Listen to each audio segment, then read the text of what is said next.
only Mama were here. Elena trailed off, the bleating of a newborn lamb cutting through her words. Lucia, her younger sister, scowled. Another mouth to feed. Elena sighed, turning back to the dusty hillside. Below, the village huddled against the wind, its stone houses clinging to the mountainside like stubborn weeds. A plume of dust announced the arrival of a truck, a rare sight in that isolated world. Tourists.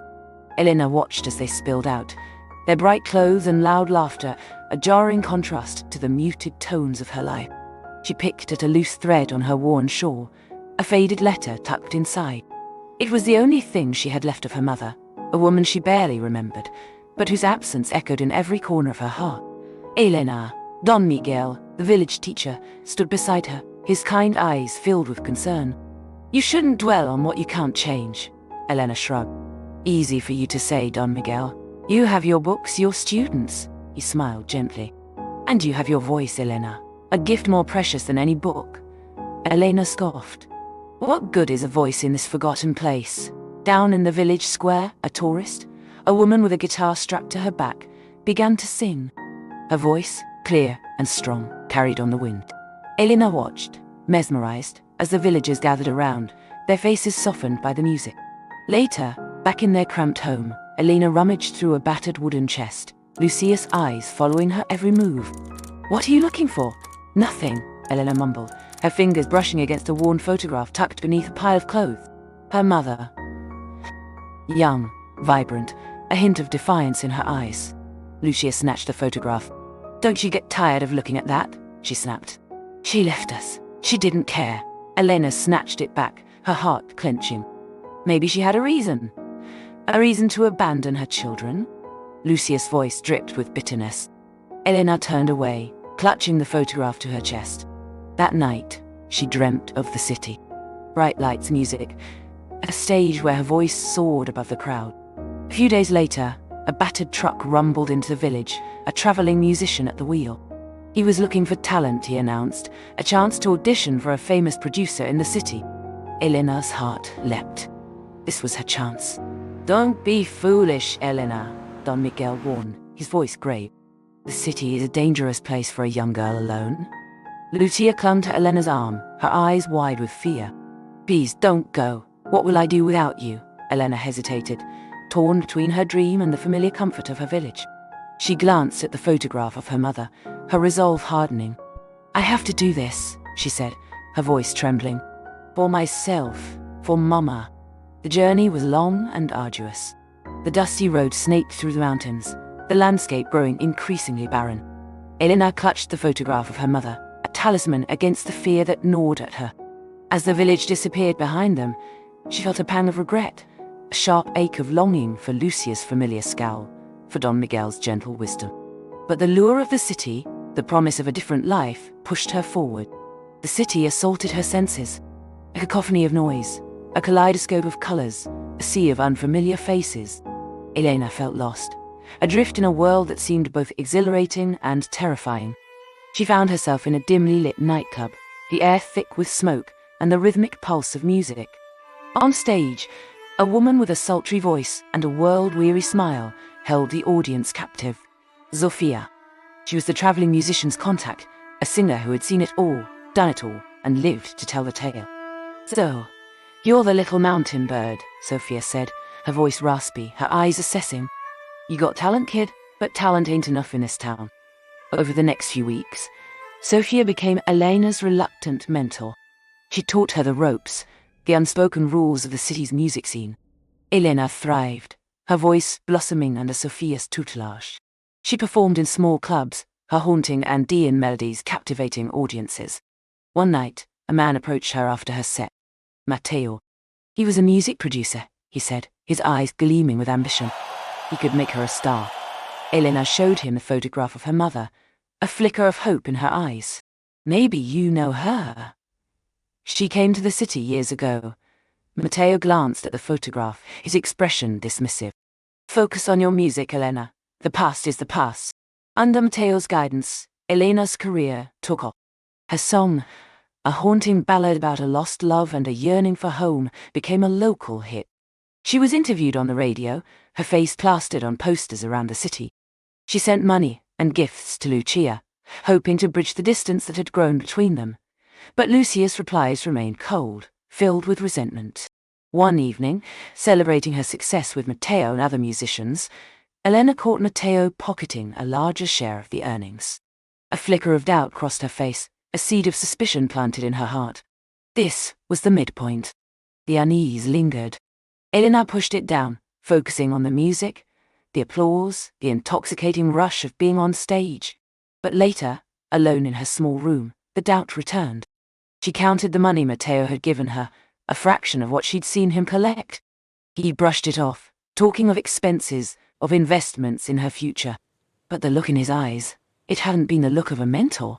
It had been the look of a predator. Matteo's grip tightened. He began dictating her every move, choosing her songs, her clothes, even who she could talk to. Sophia watched, her cynical facade cracking with worry. "Be careful, Elena," she warned, her voice low. "That man's all charm and no heart," Matteo overheard. "Stay out of this, Sophia," he snarled. "This is business, not a charity case." Sophia backed down, her eyes filled with a mixture of fear and resignation. A crumpled letter arrived from Lucia. "Don Miguel is sick," she wrote, her words stark, accusing. "He asks for you. But you're too busy being a star, aren't you?" Elena's stomach twisted. She tried to call the village, but Matteo intercepted the call. "Don't worry your pretty little head," he said, his voice smooth as silk. "Your family's fine. I'll send them some money. You need to focus on your career." Elena pushed him away. "My sister," said Don Miguel, is sick. "I need to talk to her." Matteo grabbed her arm. "You're not going anywhere. We have a recording session tomorrow. Your biggest one yet." Elena found Sophia packing her bags. "Where are you going?" Sophia didn't meet her eyes. "Away from this mess. Matteo's poison. He'll chew you up and spit you out." Elena pleaded with her to stay, but Sophia shook her head. "I've seen this before, Elena. I can't watch it happen again." Elena watched her go, a chilling sense of foreboding settling over her. The new song was a hit, even bigger than the first. Elena's face was everywhere, her voice pouring from every radio. But the success felt hollow. Matteo's control was suffocating, his promises ringing false.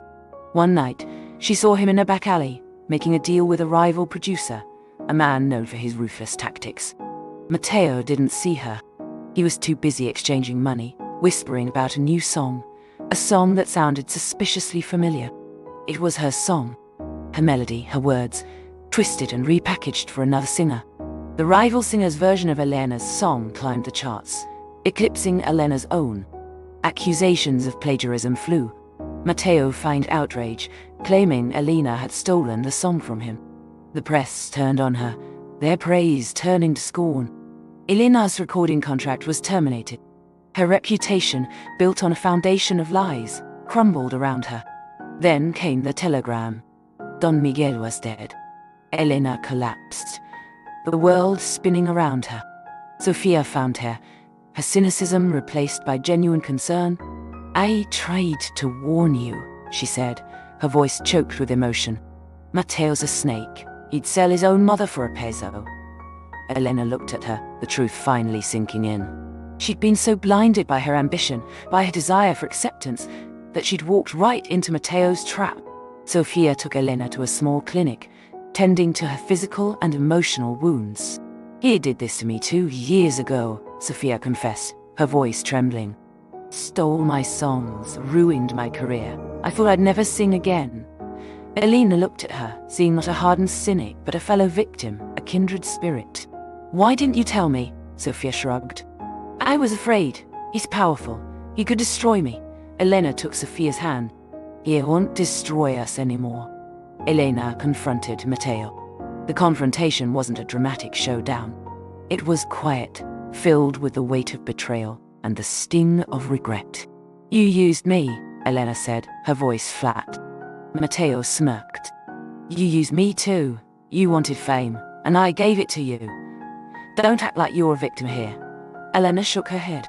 "I wanted acceptance. I thought I could find it in the city, in the applause. But I was wrong."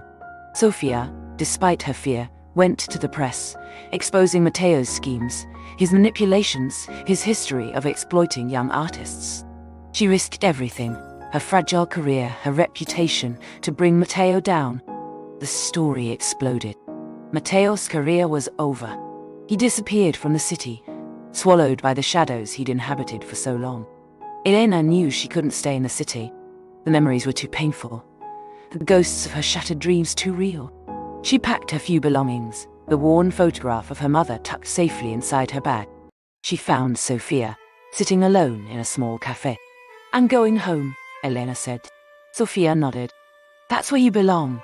Elena hugged her, a silent promise passing between them. The journey back to the village was long and difficult. The mountains seemed higher, the road steeper, the air thinner. But this time, Elena wasn't running away from something. She was running towards something. Towards family, towards forgiveness, towards the truth. She arrived in the village at dusk. The stone houses huddled together, their windows glowing with warm light. She saw Lucia tending to the sheep, her back turned. Elena hesitated, her heart pounding in her chest. "Lucia," she whispered. Lucia turned, her eyes widening in surprise, then narrowing with suspicion. "What are you doing here?" Elena held out the photograph of their mother. "I found something," she said, her voice trembling.